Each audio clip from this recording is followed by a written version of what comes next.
Welcome to another YouTube video. Thank you for clicking on it and watching it. Still getting used to this YouTube thing, so had a few takes. Marker was starting to run out, but hey, we fucking rock and roll, baby.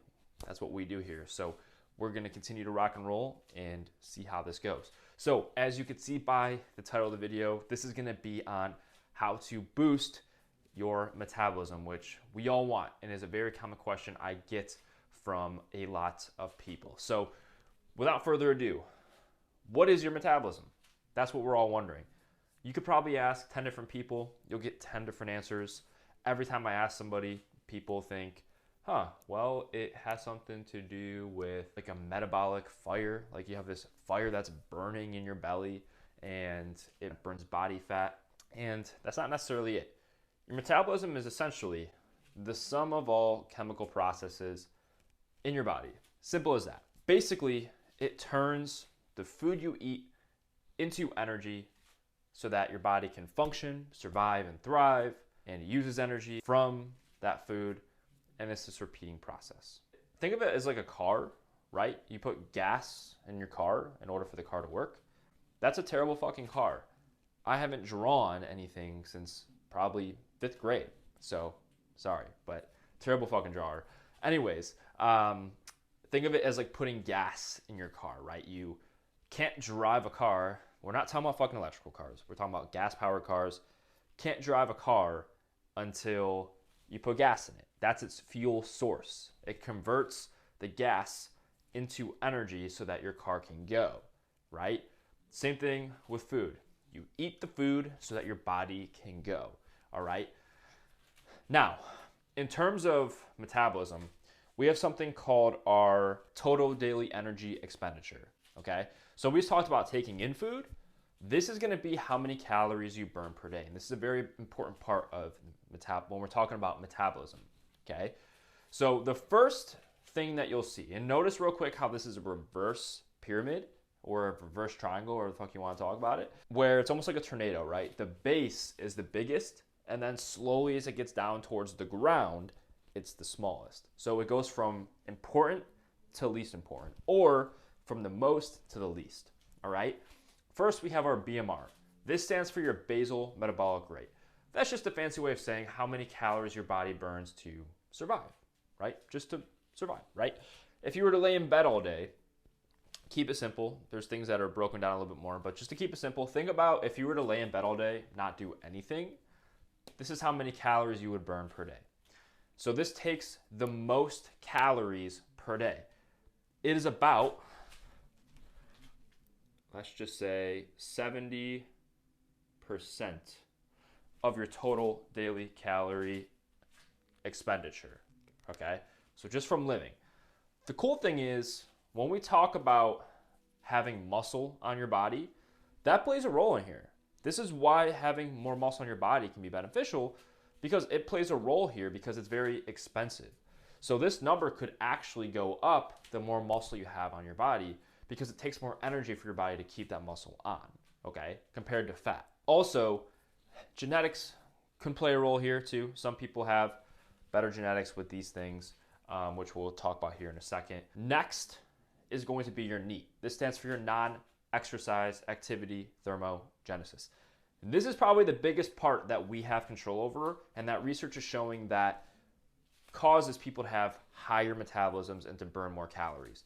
So all this basically stands for is your activity that is not exercise. So moving around throughout the day. Right now, making this video, I am moving around, moving my hands. I am burning calories right now. When I go for a walk, when I clean the house, when I'm moving around, when I'm feeding my dog, when I'm blinking, this is all burning calories, okay? This accounts for about 15 to 20%, terrible writing right here, of your total calorie expenditure, okay? Which is a lot, right? So that can play a massive impact. If you move around a lot through the day, you're gonna burn a lot of calories. If you don't move around, you're not gonna burn a lot of calories, right?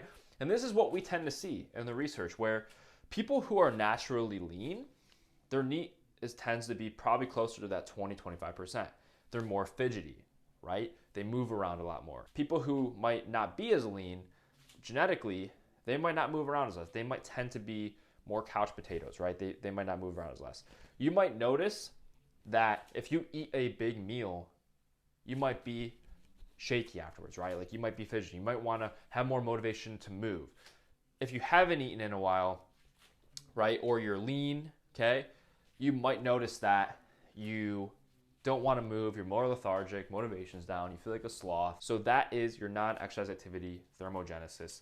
And again, that plays a massive role. So this is going to be one of your most important things when we're talking about boosting your metabolism, which I'll show you in a little bit. But if we can get this number up, that's going to play a massive, massive role. People think of, okay, well, my metabolism is damaged, right?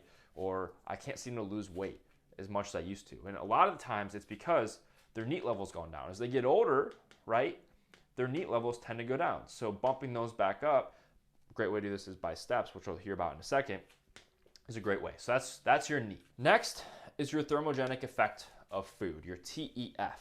All that simply means is the energy your body burns by digesting food, all right?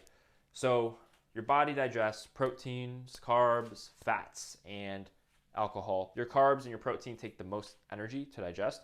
However, protein is going to be by far the most. Your body burns the most calories digesting protein, which is why it's important to eat a lot of protein. This plays a role, again, depending on your macronutrient split, how many calories you eat per day, because obviously the more food you eat, the more calories you're going to burn through digesting food. Again, it's not anything crazy, but this is probably going to be around like 5 to 10%. Wow, that is absolutely terrible, but hopefully you can get the idea. 5 to 10%. Now for the interesting one, the one we've all been waiting for, say the best for last, your eat. Now, this isn't talking about how much food you're eating. This is your exercise activity thermogenesis. These are your things like your strength training workouts. These are your things like your jogging. These are your things like your boot camp classes. They're advertised as like these big calorie burners to where, hey, come to our burning body fat class, right? They advertise, hey, we're gonna burn a fuck ton of calories, okay? You don't really burn as many calories as you think. That's why it's always at the bottom, right? You might think you're burning 500 calories. You might be only burning 200 calories. So a big problem that people do is they try to burn off the food they eat. Number one, why that isn't a good idea, you're not accurate. So you might think you're burning 500 calories. In reality, you're burning 200, so that's 300 calories that you overate because you didn't account for that in the burn.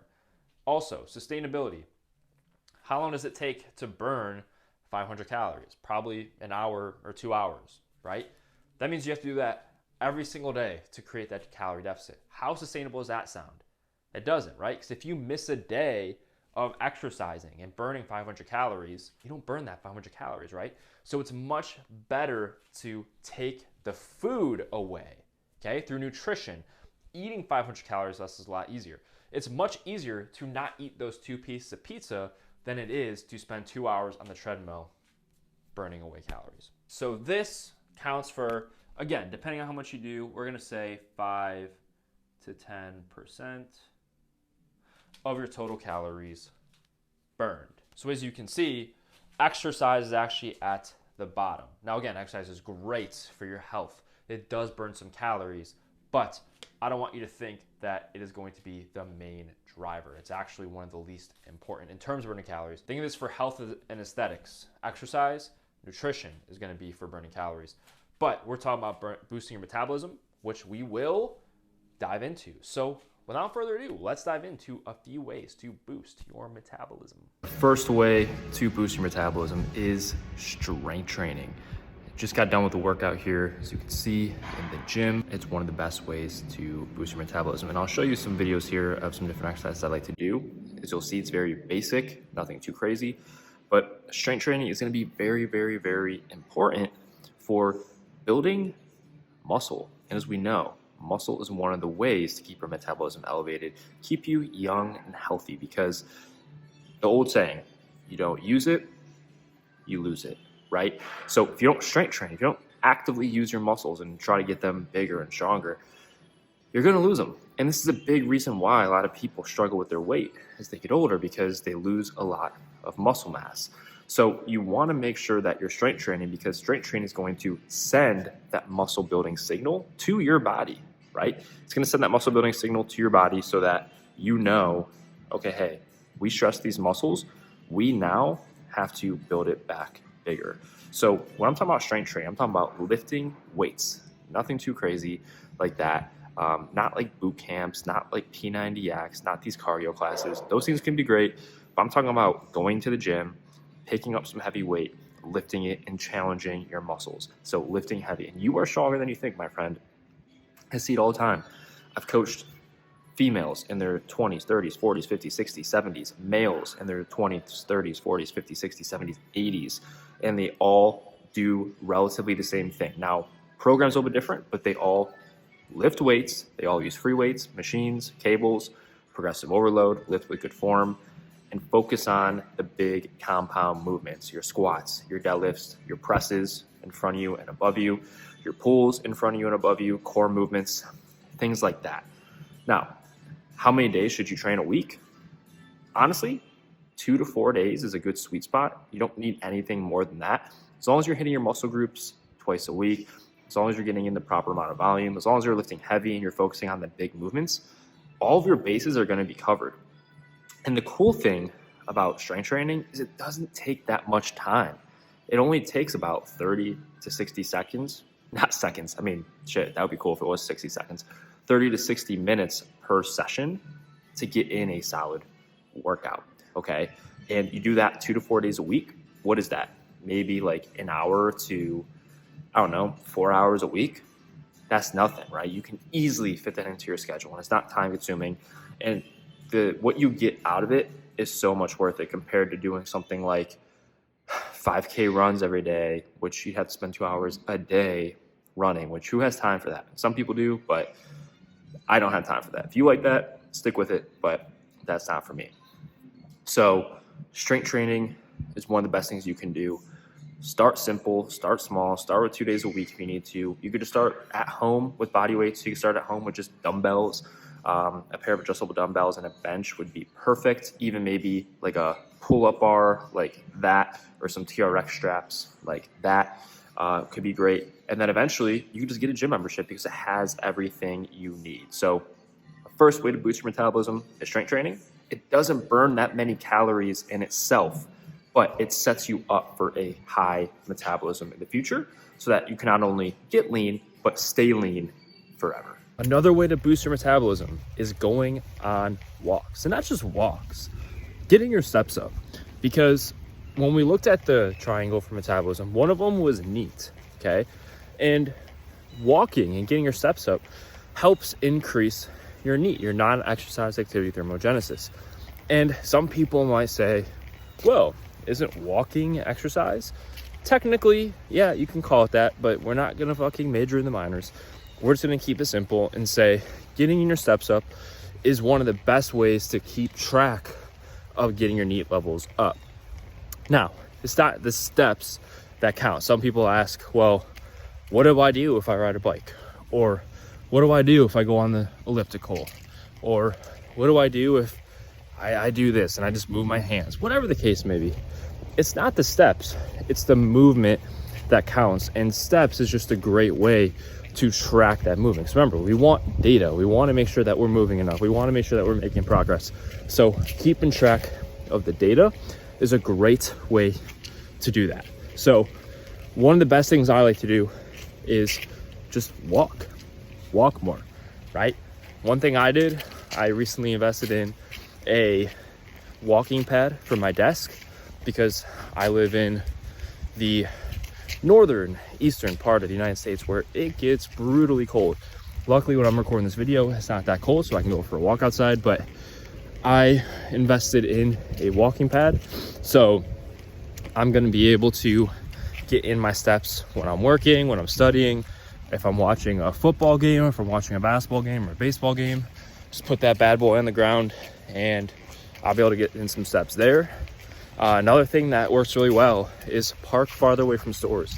When I go to the store, I purposefully pick the farthest spot in the parking lot. People probably think I'm crazy because it allows me to get in more steps. And then when I go in the grocery store, I purposefully take the longest way around so that I can get in more steps.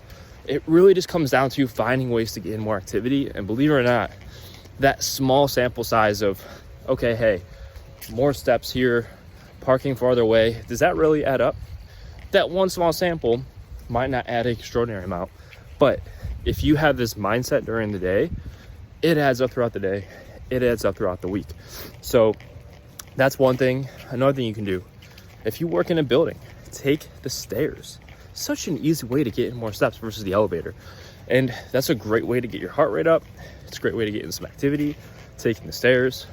Another thing is you can, again, just walk on a treadmill before and after your workout. One thing I like to do too is in between sets, rather than just staying there, I'll go crazy. I like to just get up, slowly walk around. Those steps add up. There's just a million ways you can do it. Again, cleaning the house, doing some yard work, cooking the food, cleaning the dishes. All of these things add up. One thing I like to do at night is before we go to bed, I'm about to have a kid soon, so by the time that this video is out, I'll probably have a baby, but I like to play with our dogs. I like to play fetch with our dogs in the house. We just walk around, we play with the bone, and we just have a lot of fun. And it's a great way just to get in some activity. So that's the point. The point with NEAT is just to be more active, get in more activity, and the more you do this, the more steps you will get. And with this, not only just for your health, but also for burning calories.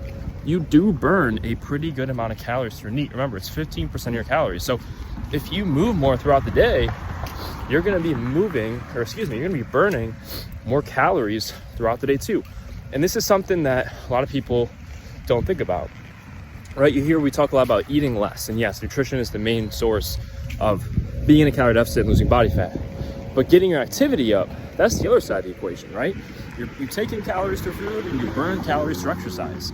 So the other part of the equation, as I'm about to get hit by a car, is you burn calories through exercise, and that is going to help that equation and help you get leaner as well. And again, not only just get lean, but stay lean and be healthy. So getting in more steps, getting in some walks, moving more is going to help boost your metabolism. Okay, the second way to boost your metabolism is going to be eating more protein. And you might be thinking, okay, that makes no sense. Why would eating protein boost my metabolism? There's a few ways and a few reasons why that is. I'm going to give you 3 reasons. Number 1, protein is more filling. Okay, it's one of the most filling macronutrients out there. Okay, it reduces cravings and it reduces hunger. So the more protein you eat, the less hungry you're likely to be. So the less you're going to eat. Now, that doesn't boost, as I bang my ring on the counter, that doesn't boost your metabolism directly. It's more of an indirect boost, because the less you eat, high protein foods also is pretty low in calories too. So you can eat a lot of it for little calories. So for that reason, protein is important. Number 2, protein is going to be one of your best friends when it comes to building muscle, okay? And we know muscle is expensive for your body to hold on to, meaning that it can actually elevate your metabolic rate, which we talked about earlier. So it's very important for maintaining a healthy body, maintaining a great body composition, because muscle shapes out your body. Also, it's important for keeping your metabolism boosted. So you want to make sure that you're eating enough protein for not just building muscle, but especially if you're trying to lose weight, retaining the muscle that you have. Because that's where a lot of people, especially as we age, start to run into some issues. We don't eat a lot of protein, we don't strength train, and we tend to lose muscle, which affects our metabolism. So we want to make sure we're eating enough protein. So those are the first 2 reasons. The third reason is because protein has a high thermogenic effect of food, right? Basically, that means it takes a lot of energy to digest. So it raises your body's heat to digest the food. Have you ever heard of the meat sweats? If you eat a lot of meat, you'll know that you sweat a lot. That is why, because you're eating a lot of protein, your body's temperature rises and it has to digest that food to do that. So it actually burns a little bit more calories. It's nothing crazy, but definitely adds up throughout the day. Now, you might be wondering, okay, well, how do I get in enough protein? Pretty simple, to be honest with you. I think a lot of people tend to overcomplicate this, and it's a lot more simpler than people make it out to be. One of the best ways you can do it is, first and foremost, just start your day off with a high protein meal, okay? Again, one of my favorites is eggs and egg whites, just super simple. You could do some oats with some protein powder. Some protein oats is a great way to do it. Just starting your day off with a high protein meal is gonna set up the rest of the day, and you're already working from ahead. You don't have to work from behind. So setting your day up, high protein breakfast. And I don't mean a high protein breakfast as in like, okay, well, I'm gonna eat a protein bar that has like 10 grams. I'm not gonna eat a one of those like muffin things, like a protein muffin. A high protein breakfast is from Whole Foods, where I would say it's at least 20 to 30 grams of protein, all right? Which kind of goes into my next point, where every single meal should be high protein meals. So if you have your protein goal, okay, the best way to get in protein is to take that protein goal and divide by how many meals you're eating per day. So for example, I'm terrible at math, but let's just say your goal is 100 grams of protein per day. Divide that by 4 meals. Let's say you eat 4 meals throughout the day. That would be 25 grams of protein per meal. So you have to find a way to get in 25 grams of protein each meal. And again, the best way to do that is gonna be through your meats. So like chicken, turkey, fish, red meat, lean pork, okay, these lean meats. Yogurt is a great way. You can do some supplements to help you out. I wouldn't rely on these, but these can definitely help out. Things like, again, yogurt, dairy, things like tempeh, things like tofu, edamame, all things like that have a really, really good amount of protein. Peanut butter, nuts, not protein as much as they're advertised. A lot of these protein bars aren't even protein. They have like 5 to 10 grams of protein in them. A lot of these like high protein pancakes or muffins, they don't really have that much protein in them for how many calories you eat. We want lean sources of protein, things that are high protein, not a lot of calories. So for example, this protein shake, 160 calories, 30 grams of protein, okay? This type of protein powder, it's Quest, not sponsored by them. The only reason why I like this one is because it's a whey and casein mix, and it just mixes very, very well with like yogurt, with oatmeal. It doesn't give that grainy taste or that grainy texture. And the taste is very, very good. Sometimes when you mix certain protein powders, it doesn't taste that good. I love the taste of this Quest. And since it has some casein in it, it is a lot more filling. So I like that for this case. So that's the only reason why I use it. Any protein powder will work. You have to find the one that works best for you. But just an example, 110 calories, 24 grams of protein. So barely any calories, a lot of protein. This yogurt, we have 140 calories, 20 grams of protein. Again, low calorie, high protein. Chicken, I like to ingredient prep, okay? So one thing I like to do is we make a bunch of chicken on Monday, save it for the rest of the week, and now I can eat this chicken with whatever I want. I can have it with rice and broccoli. I can have it with rice and vegetables, like a stir fry. I can make wraps with it. It's limited by your imagination what you can do with this. You can make a soup with it. You make chicken noodle soup with this.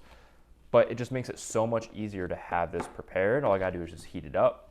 I put this in the crock pot on Monday. It's good to go for the rest of the week. Heat it up, I got my lunches. Serving of chicken's like 120 calories for like 33 grams of protein, something like that. So as you can see, these are all high protein for relatively low calories.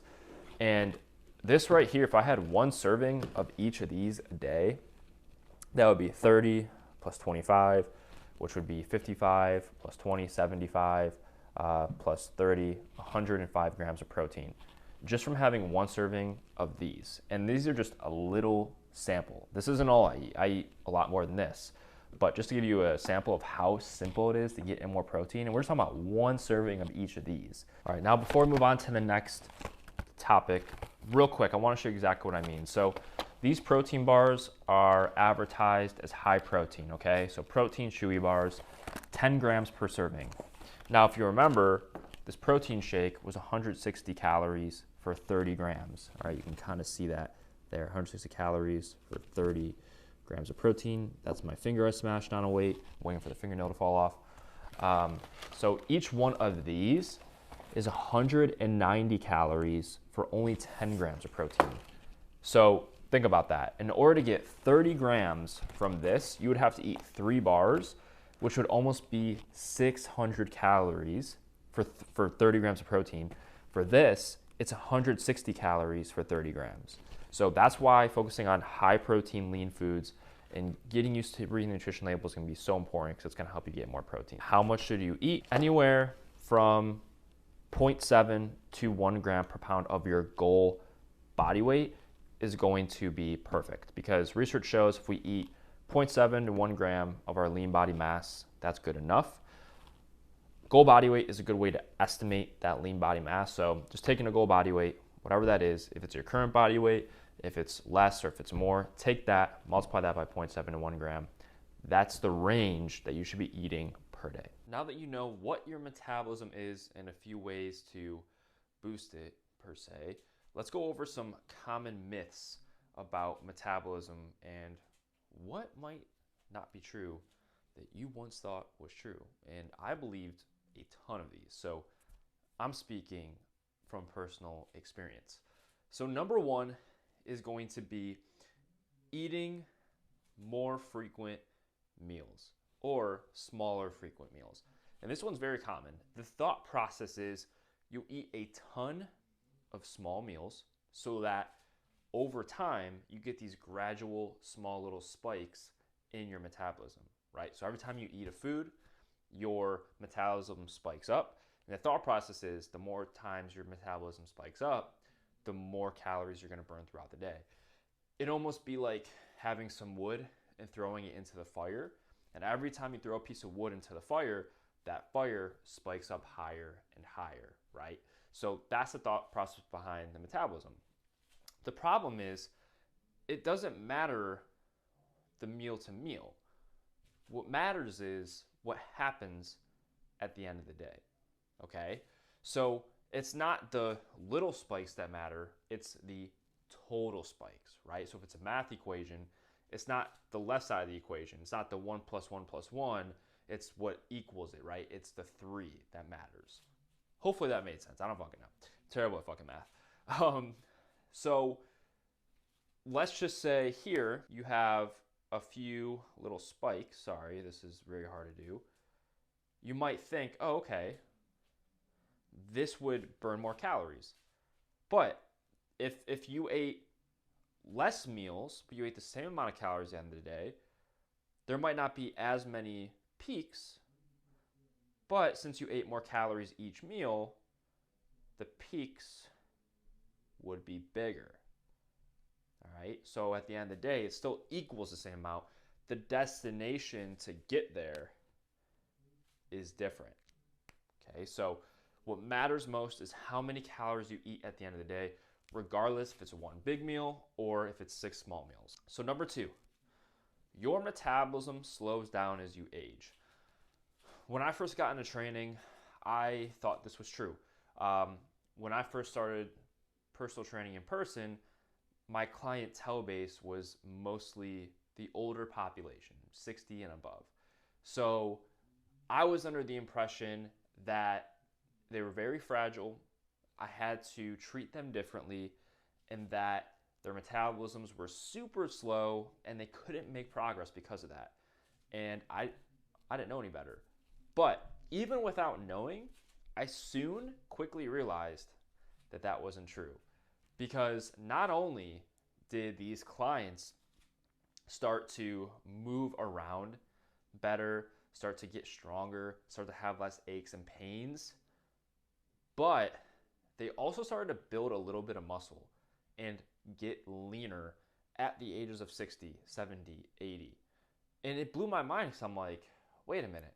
I'm like, I thought once you reach past a certain age, you couldn't lose weight anymore.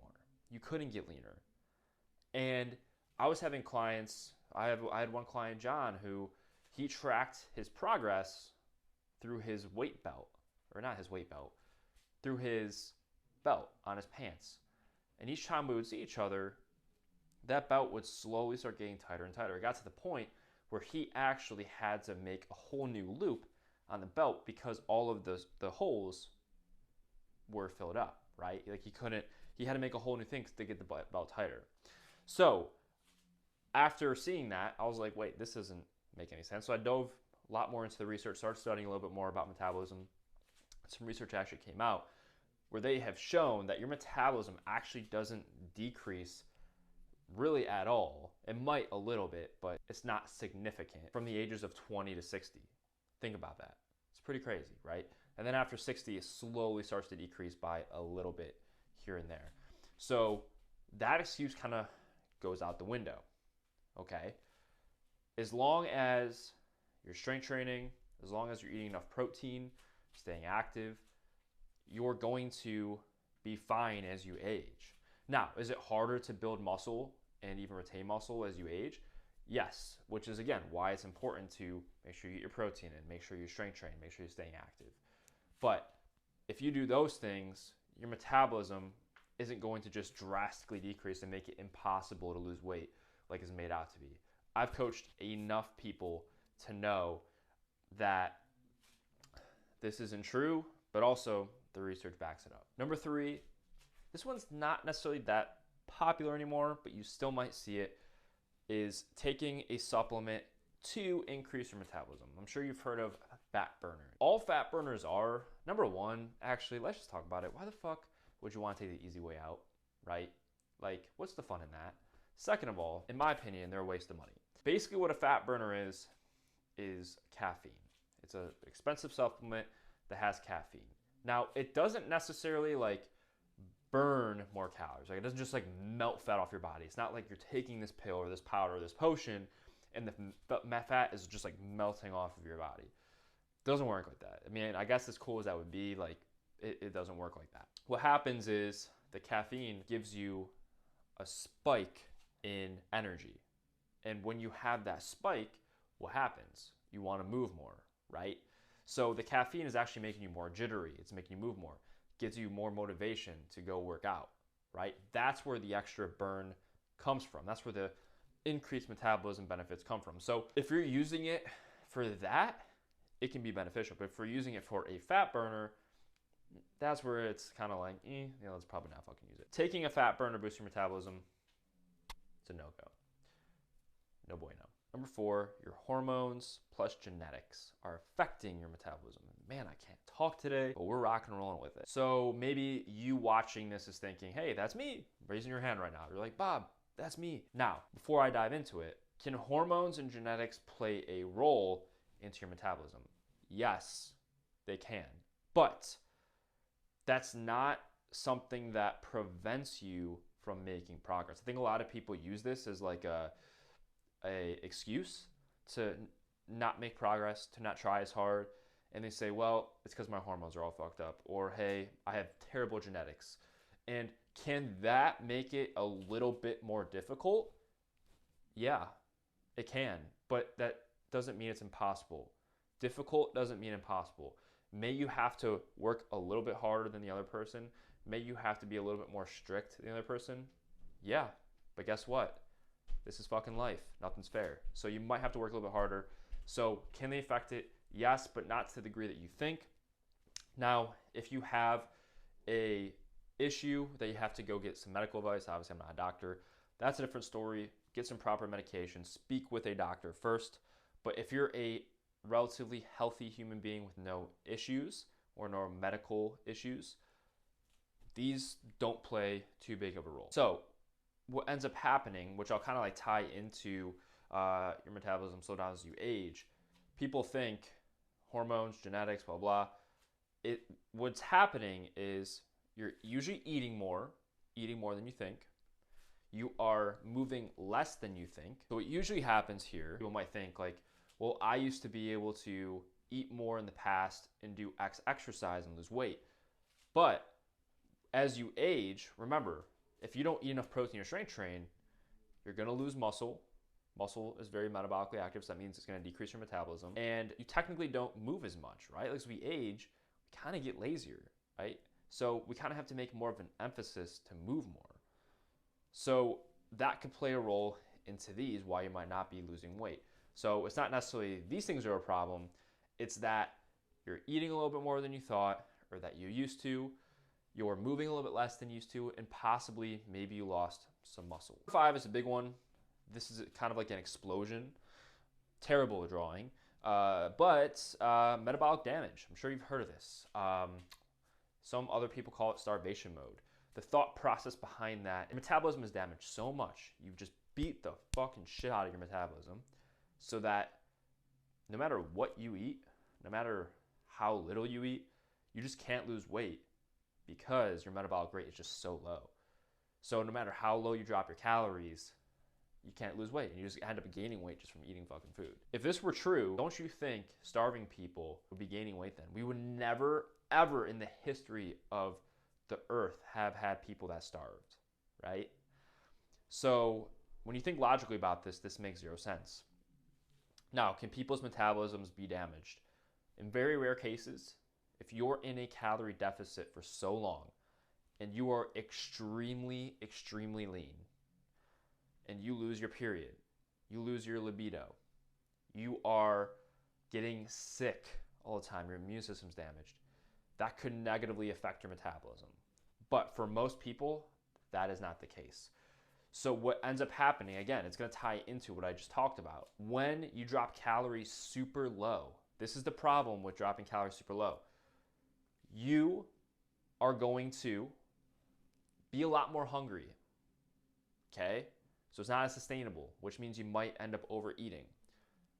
You're going to be a lot more stressed. You might lose your period. Your sleep is going to be shit. You're going to be in a bad mood. You might lose your libido. You might lose your hair. So it's just not sustainable, so you end up overeating and over-binging, right?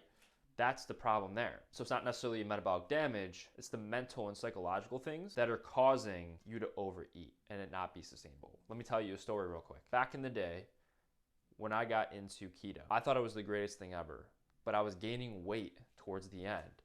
And I was so confused because I thought keto was God's fucking gift to us fitness people because it was the thing, because you were burning body fat just by eating food. Like your body was this fat burning machine. I mean, think about how cool that is.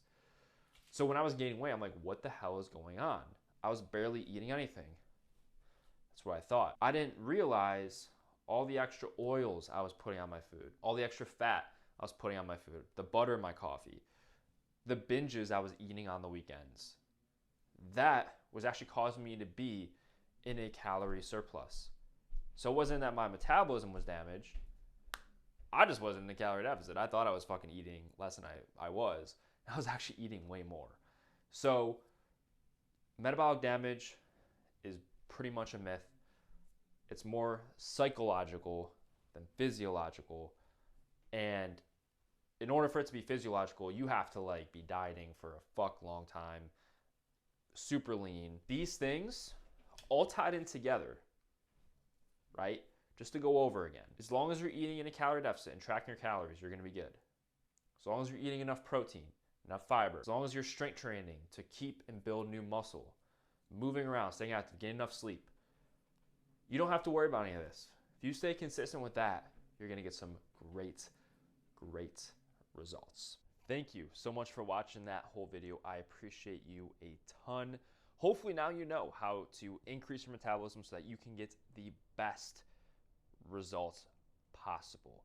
If you found this super helpful, please consider liking this video and subscribing to my channel so you don't miss any videos from me. If you want more info, I have a lot more articles on my website that dive a lot deeper into many, many topics. But thank you very much for watching. Until then, we'll speak next time. Peace.